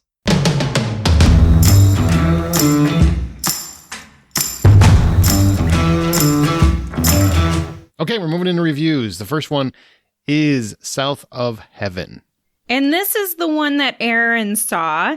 Lucky duckling. Convicted felon Jimmy gets early parole after serving 12 years for armed robbery. Upon his release, he vows to give Annie, his childhood love, now dying from cancer, the best last year of her life. Unfortunately, it's not that simple. This stars Jason Sudeikis and Evangeline Lilly, and it's directed by Aaron Kashalis. But this movie comes out on October 8th, and my first question for you is, with the rise of Jason Sudeikis lately in his very positive and optimistic persona as Ted Lasso, the star of Ted Lasso. My question for you is, do we get that same personality here, or is he showing a bit more range in his character and his ability to act?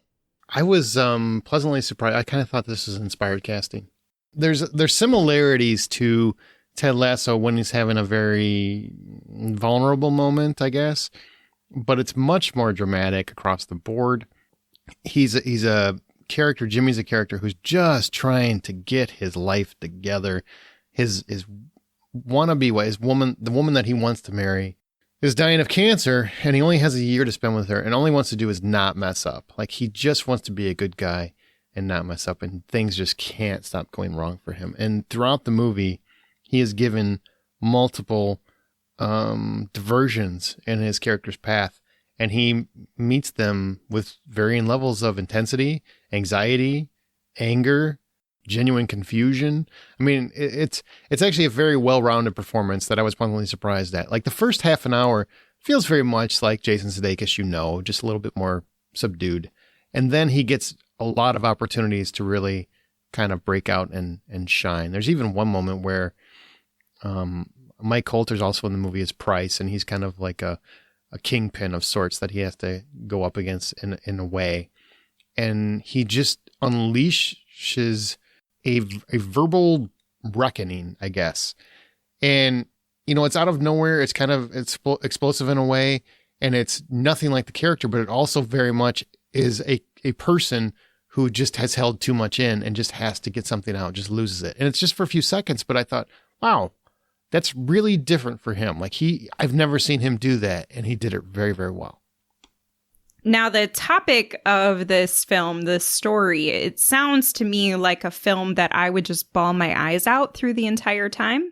Is that the case, or do they give you breaks where you're not completely sobbing? Is there just a few moments of reprieve? How is that working? It's complicated because and I'm very, very hesitant to tell you too much, but let's just say that it's not a heartbreaking movie. There's definitely emotion to it.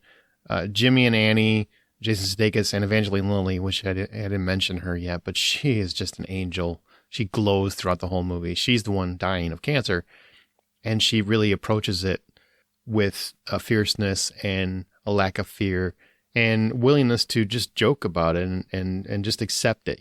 There's just something noble about that, and also very strong and brave, and she just plays it brilliantly. But their relationship is very much pivotal to the movie. But Jimmy gets kind of sucked into doing something for his parole officer, Schmidt, who's played by Shea Wiggum, that leads to one thing after another. Like, he basically forces him to do something illegal. And that's what puts the events into motion, which happen throughout the film. And, there's a lot of surprises and a lot of things happen. But it's not just like a romantic, emotional roller coaster. There's very much a lot of crime happening. There's a lot of shenanigans. There's a lot of violence. There's There's a lot of just quirkiness. It's very interesting. It's kind of like a light Coen Brothers movie.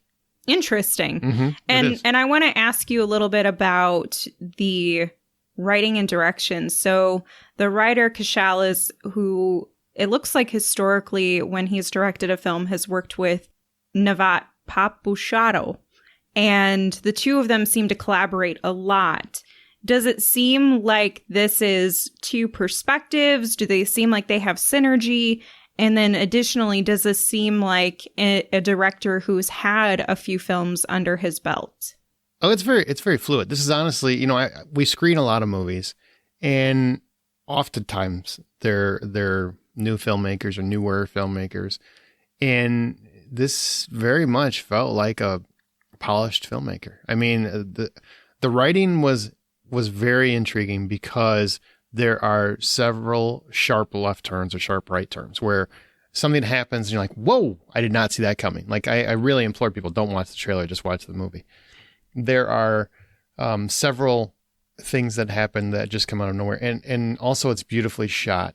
It's very lovingly filmed, and that comes across. It comes across as a much bigger budget of a film than it really is.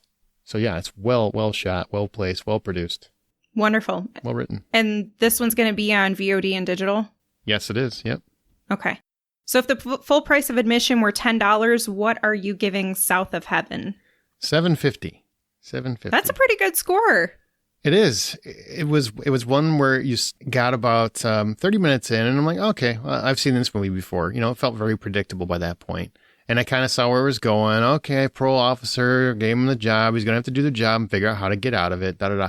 And then things go right turn, left turn, left. I mean, just like pop all over the place. And you stop being able to predict exactly what was going to happen. It somehow managed to land. I do think literally the last couple minutes you're either going to be wowed or angry. So, I mean, but that really just depends on where you sit. I kind of love the ending. I think a lot of people probably won't. It'll be a love it or hate it ending, but the movie overall is very good. Yeah, I really enjoyed it. Okay, now we're going to move on to Venom. Let There Be Carnage. And we're going to have... Say that with enthusiasm. Let there Venom. be carnage. Let there be carnage. Look, this guy. We're going to have quick spoiler-free thoughts, and then we're going to get the spoiler-free. So, Amanda, Venom Let There Be Carnage is basically the sequel to Venom. Now, before we get into Venom Let There Be Carnage, were you a fan of the first one? I guess I should probably ask you that. Yeah, I really enjoyed the first one. I went into it with very little knowledge on the comic book stories and how this character would be portrayed on screen. I just had very little knowledge of the character, and the collaboration between Tom Hardy's two characters just became kind of a love affair, which I think is continued into this second film. Oh, dear God. This is basically a romantic comedy at points. Yeah. But that bromance and kind of rivalry was so hilarious on screen. I didn't expect it. And there was so much fun action to watch that I was definitely engaged and really looking forward to the second one. Yeah. In the second one, Eddie Brock attempts to reignite his career by interviewing serial killer Cletus Cassidy, who becomes the host of the symbiote Carnage and escapes prison after a failed execution. So basically, Eddie Brock once again screws the world by letting himself get bit and introducing the symbiote Carnage into the world. So just quick overview, and then we're going to get into the spoilers of it. So here you go. You get a spoiler-free review before we get into the spoilers. Amanda, what did you think of Let There Be Carnage? Ultimately, yes, it is cheesy. I went into that knowing it was going to be cheesy. I think you can expect that if you saw the first one. If you enjoyed the first one, you're going to enjoy this one. It expands on that relationship between Venom and Eddie, and you get some additional rivalry that seems, they don't completely flesh out that character, but you still get the fun of it. And there's a nice little surprise in the stinger. Yeah, Stinger Stinger's worth a boy. A lot of people are talking about the Stinger. I think if you haven't seen the sequel, you should definitely see it. It is fun. It is quick. I mean, it is a seamless transition. It does feel quick. From the beginning to the exit. It is quick. It moves fast. And Tom Hardy is obviously having a ball. So is Woody Harrelson. Andy Serkis actually surprised me. I saw his previous directorial effort. I thought he's a solid director with special effects, but I didn't see any fun in his Jungle Book representation. But this movie proved that he can do it, because this movie is fun from start to finish. It's fun. So I would give it, if $10 full price admission, what do you give Venom? Let There Be Carnage? Probably $6.50. Same, $6.50. I mean, there's still a lot where it's like, what? But, you know. Yeah. And I'm not kidding. It's a straight up romantic comedy between Tom Hardy and himself.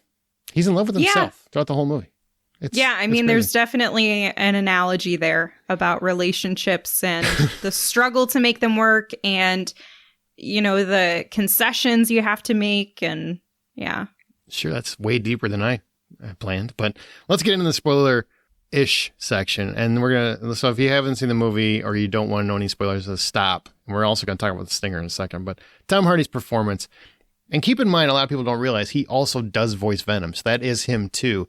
And apparently, at times during the production, he would actually do Venom to himself. Like, he can do it on the spot where he's having a conversation with himself, which I would love to see. It's fantastic. Yeah, what do you think about his performance? I loved him. I mean, he's not the actor that I would go to for, you know, every comic book or superhero type character movie. But this is one that seems so suitable for him and that he can really just flow into. He has the ability to be domineering and be evil, but also be insecure and feel like he needs to be, you know, at times Venom is there to boost him and give him the boost of confidence that he needs that Eddie doesn't seem to have. And Tom Hardy really plays into both extremes of his characters. So I really enjoy him, and he's really hilarious in his delivery of lines. I love that Eddie Brock is continuously played as a loser. He's just never going to be a winner, it seems like. But also has like a serious moral dilemma with Venom eating people. And Venom, all he wants to do is just eat people. And I'm glad like we didn't lose that, because I really felt like after the first movie, okay, now they've agreed to be assembled, so to speak, that now we're going to get like the soft, tamer Venom. And which I was concerned about, because I'm like, that's not the character. You know, I read the comic books. That's not the character. That doesn't happen. They do a very good job of making sure Venom is still obsessed with killing people. But he also, you know, in his mind, he feels like he is the lethal protector. He's out there killing people to save people. That's the whole point. You know, bite some heads, save a few. It's all good. I love his performance. The rave scene was insane. I'm like, somebody actually thought to make this a scene where Venom goes to a rave and he could be himself finally. And he's a real gay icon in this. He is really a gay icon. I mean, he really is.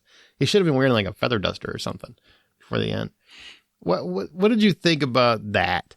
Having Venom have so much fun, because I actually was. So many comic book movies anymore are so serious. They're all about a big glowy thing. The world's coming to an end. This isn't so much that. Eddie Brock screws up. Carnage is gonna go on a mission to stomp out some of his foes, and that's really the whole plot. It's not huge ramifications across the world. It's just a kind of a small scale event in many respects, and fun. Yeah, I mean, fun. It's very fun. We don't get a lot of the small scale when it comes to superhero comic book films anymore.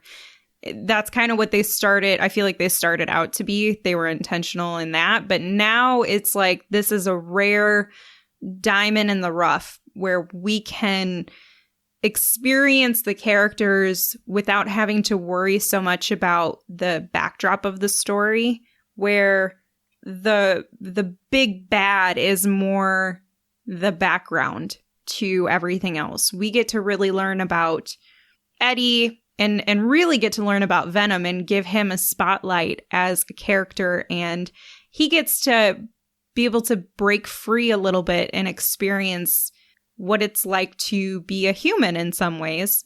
But also at the same time, there's that really interesting dynamic between the two characters of, and just like we mentioned earlier, it's kind of like a romantic comedy. It's like the love, I can't live without you, but I hate to live with you sort of thing. And the two of them just work so well, and it feels like you're thinking about two different people or two different characters because they're so distinct. And Venom gets such a nice opportunity to be fun, to be funny, to do funny things, to make us laugh. And honestly, I just needed a really good laugh, and that's what this provides. There's a lot of laughs. I laughed out loud a lot. Seriously. Fuck him.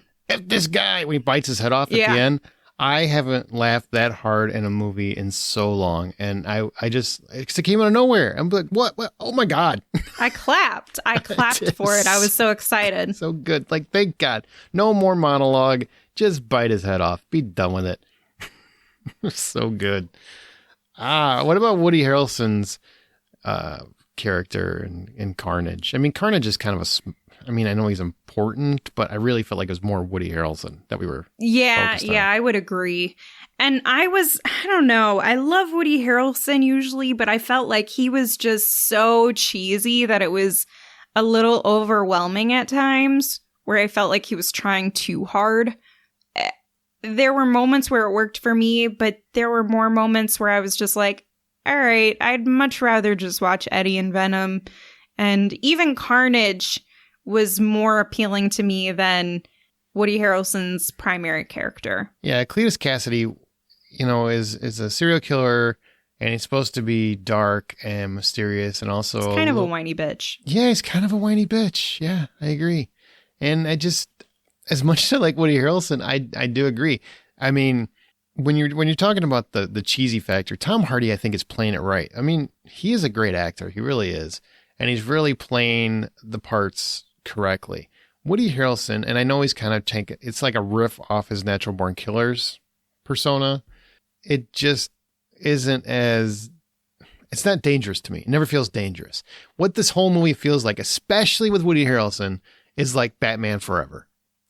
It feels very playful in that sense, a little bit grounded in the heroes aspect, but when it comes to the villains, they're a little over the top, a little too over the top. Not that I still had fun with the movie. I enjoyed Batman Forever, but Riddler and Tommy Lee Jones, they were fun, but you can't deny that they weren't over the top at points. And that's what Woody Harrelson feels like. And Naomi Harris to an additional extent at Shriek. Like Shriek felt very cheesy too.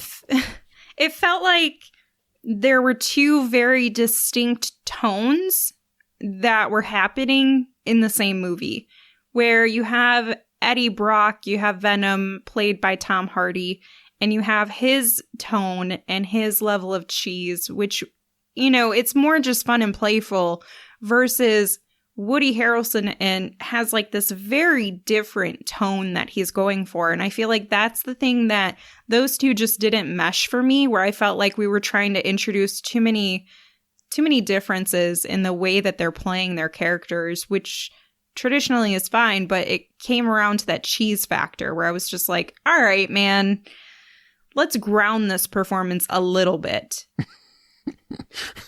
Too late. It didn't happen.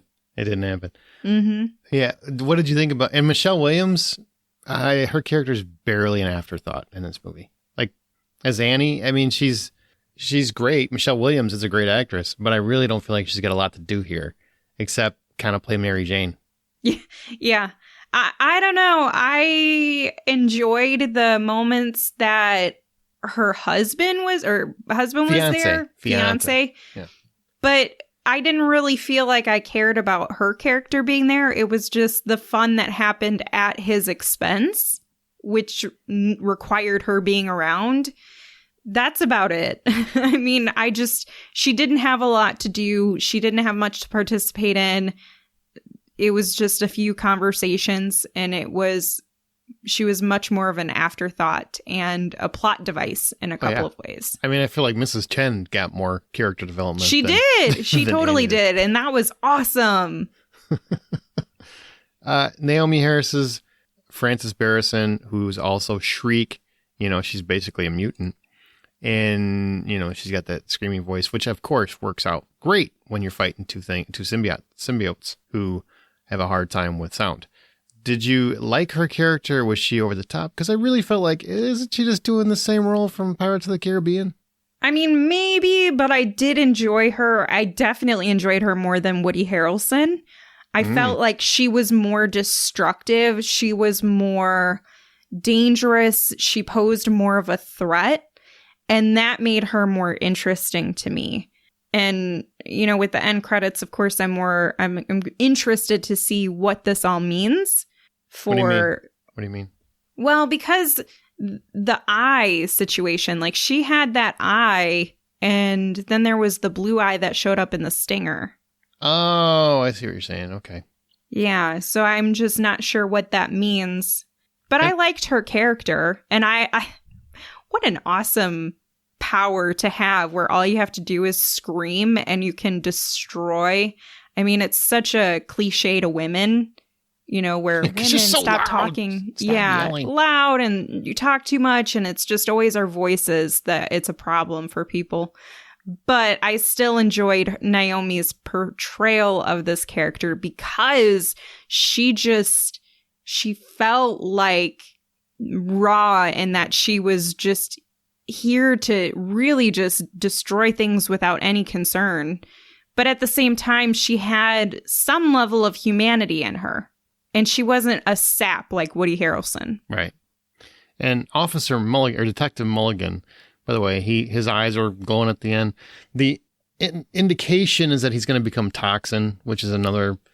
I think he's like more powerful than Carnage. He's basically the same thing as a symbiote. So the idea is that it's somehow a piece of Carnage or a piece of Venom got in him, is the theory. So there's a chance that he'll be basically infected. And Toxin in the comics, if I remember right, becomes more of like a helper to Spider-Man and stuff. He's more of an ally. So I don't know if that's the way it's going to go. I don't, because this series played a little bit loose with comic book lore, but we'll see what happens. Now, when it comes to the movie itself, Andy Serkis directed it. The famous Andy Serkis, who is the king of motion capture, which is kind of funny because you have a movie that has a ton of special effects in it. And he's also, he's well accomplished in just about everything he does. And he did the Mowgli movie, that was The Legend of the Jungle. I think it's on Netflix if you want to watch it. So he's done some directing. This is his first movie, huge budget film that has gone to theaters like this. And how do you think he did? I think he did pretty well. I was a little disappointed. We always want to have a very concise and short run time, but this felt like we needed just a little bit more to really tap into Carnage. And I feel like that's something that we missed out a little bit on because we were focusing too much on the people and not the monsters, which is another problem in the Godzilla movies, but I didn't expect it to happen here where, I'm coming for the big monsters. That's what I'm interested in. Yeah, and the dynamic between Eddie and Venom, of course. But I feel like Carnage had such a small role to play in it. It was like, all right, here he is. Okay, there he's gone. You know what I mean? Yeah, it's like a blip and you miss it. Yeah. Yeah. I agree with that.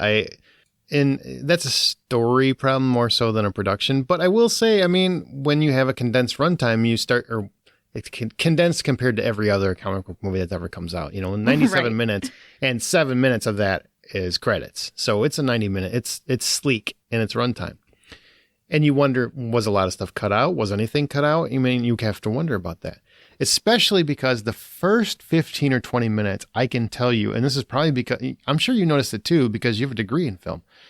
There was so much of an editing focus to where I felt like pieces of the movie were missing. The editing was done so fast, where I felt like we went from point A to point Y and we skipped like D and M and O. Like you just felt like there were pieces of the story missing. We just leapt to the next aspect of it. Do you know what I'm talking about? Yeah, I do. And I think the reason a lot of people can skip past it is because the dialogue and the scenes are so fun and funny that's what's keeping you invested, and the story is more of a backdrop. It's not your focal point. But there are so many, I mean, when you think about where the story goes to, you're jumping from one thing to the next, to the next, to the next. There's a lot of elements that are incorporated here. And at no point do you really get a deep dive except for the relationship between Woody Harrelson's character and Naomi's character. Yeah. Which I find very strange that was something that we focus so much time on when we have such little time to explore in this story. Yeah. And Carnage is literally the biggest foe to Venom. So you basically have the movie with the biggest foe to that character. You're Doc Ock, right? Of that particular character's world.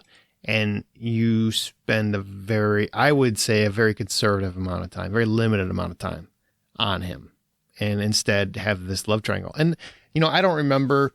Maybe Shriek was very important to Cletus Cassidy, and that's why it needed to be there. That part I'm fuzzy on. I don't remember that detail.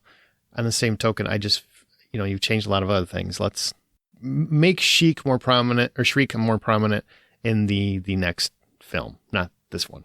Give Carnage his due, or because they make it very hard to bring Carnage back because he bit his head off. So there was just so much more focus put on the history between the two of them that if we wouldn't have spent so much time exploring their childhood relationship and just known that they were in love with each other and, they wanted to reunite, we could have spent more time on Carnage and that battle and kind of building up to that moment, because I don't even really feel like we had enough time to settle in our emotions of anticipation of what Carnage could mean, because it was like, all right, let's just go kill him. And it was like 5 minutes later, we're in the battle. It was so I think the pacing really caused such a disruption to everything else, because they wanted a sleek runtime, but the story just didn't warrant it with what they're trying to put in there.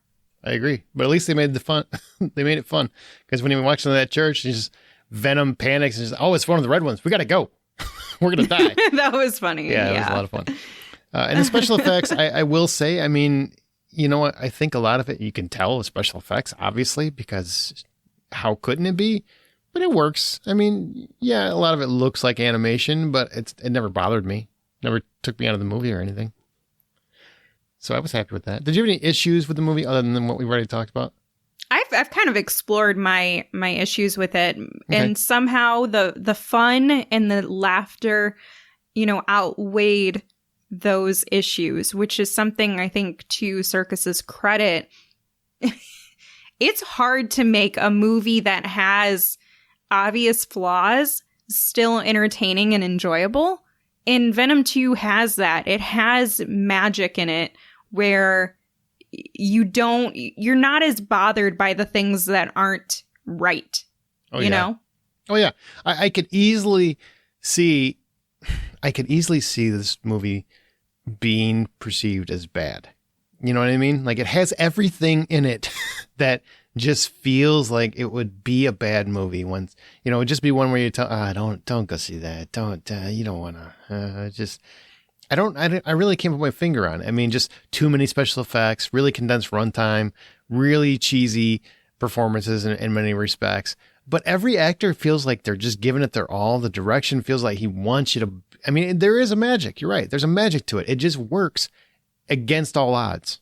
Yes, It shouldn't work. Shouldn't work. Okay, so the post-credits thing, here we go, last thing. Should we get excited that we're maybe going to see Spider-Man versus Venom finally? Like, what did you take away from the stinger? What does it mean to you, Amanda? Well, hell yeah, I hope that happens. I think it would appease all of those Spider-Man fans that have been longing for something to resemble the comics in any fashion that we haven't gotten in a long time, especially you. I know you're missing Uncle Ben and everything that goes along with that. But some of the other things that came out of it is, are we going to see more from the comics. I don't feel like they're going in the direction of any of the comic stories and the lineups and the fights that come from the Spider-Man stories, because they're so focused on Spider-Man being Stark Jr. that as much as we might want that, we're not going to get it. Well, I feel like we're gonna get Tom Hardy. Yeah, we're definitely gonna get Tom Hardy in the third villain movie. We're also gonna get the Tom Holland. I feel like Spider-Man is going to show up. I don't think it's going to be Marvel proper. I don't think it's going to be the MCU, the Marvel Cinematic Universe. I felt like when we got Tom Hardy waking up in a different hotel room, that was kind of like a signal to the multiverse to kind of... It did. Mm-hmm. Yeah. So it kind of gives you that out to say, this isn't going to be the Marvel Cinematic, this is the Venomverse or whatever you want to call it. And so you're still going to get Tom Holland fighting Venom, but it's not going to be in the Tony Stark's world. It's going to be in Venom's world or universe or whatever. So this is going to be very confusing, I'm sure, but we'll all probably be able to figure it out. That's what I think. That's my opinion. That would be intriguing, because I know there are a lot of fans who are clinging to the hope that Sinister Six happens. It could be leading that way. Sure. I hope it does. Yeah. And I know that's a big, big, big thing in the Spider-Man comics. And so if that does happen, it would make so many people happy. And even if Marvel proper, like you said, doesn't introduce it into the central universe, if you will, if they can put it into a side universe, at least then we're still getting that experience. Yeah, and I like how they're saying in association with Marvel for these movies now. They're like, stop saying you're Marvel. You're not Marvel anymore. You just you stole you won't give it back. You're the stepchild. Yeah. You won't let me have Spider-Man back. You're in association with us. We'll work with you because we need the Spider-Man for our Avenger movies, but why do you got to do Venom movies? And then it's a huge hit, and it's like a bigger opening than all their Marvel properties this year. And I'm like, God damn it. We're never getting the rights SOBs. back. We're never getting the rights back. And you're right. They're not. And I don't want them to. Hopefully not. Yeah, I would be really sad to see the destruction of that character if it were in the wrong hands. Yep, definitely. I feel like this is crazy. Now, I don't think we're going to see Venom in... a lot of people have said, well, are we gonna see him in Spider-Man 4? If they make another one, I don't think if it's in conjunction with the Marvel Cinematic Universe, will we? Unless they've already made that deal and Tom Hardy pops up in the next Spider-Man movie. I guess it's possible, but I don't know why. My gut says that they're just gonna try and keep them separate. I think so too, because I don't know, Venom and Tom Hardy, they just seem like the redheaded stepchildren that they don't want associated with them, because it's not in line with the family fun vision that they're trying to have for the MCU. Yeah, feels that way. Which is sad, but if we can have an alternative line where we get some Venom and Spider-Man or a Sinister Six, I'm all for it. I would love the Sinister Six. And I'll be perfectly honest, and I'm sure I'm not in the majority of this one. I would prefer the Sinister Six is through Sony and not the Marvel Cinematic Universe. That's what I would prefer. I just don't think Marvel will want to be edgy enough with it. Now, I'm not saying that Sony's going to get it right or that they're going to land 100%, but I do think Marvel would work with them on it. And but I feel like Sony would be willing to go a little deeper with it and darker. And that's what I want. If you're going to do Sinister Six, they're all villains, man. I want to have it. I want to have a real meaty experience. And I don't want it to just be, well, here, let's find a way to work in all our other heroes. I just don't want that. Yeah, I agree. But that's what would happen. Yeah, that's exactly what would happen. It's not all bad. It's not all good. I just feel like I like having a world that's a little separate from it. This Venom movie would never happen if it was in Marvel's hands.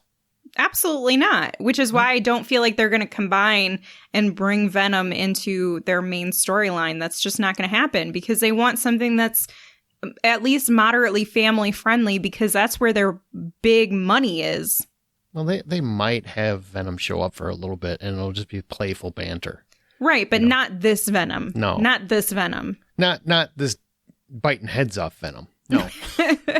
It's kind of like Deadpool. I'll be shocked to actually see Deadpool show up actually in a Marvel. I know everybody says, well, it's done. Deadpool 3 is going to happen. Have you heard of a production date yet? I'm just saying. Until I actually hear a script is done and it's still going to be Deadpool, I'm not banking on it. It's been a lot of years since Deadpool 2 came out.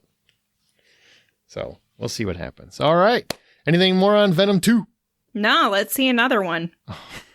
Are you anxious for a third one? Yeah, I would watch it. I mean, I'm not like sitting at the edge of my seat, waiting for it, but I would definitely be back out to the theater to watch a third. And would you want Andy Serkis to come back and direct it? I think there's a learning curve for him.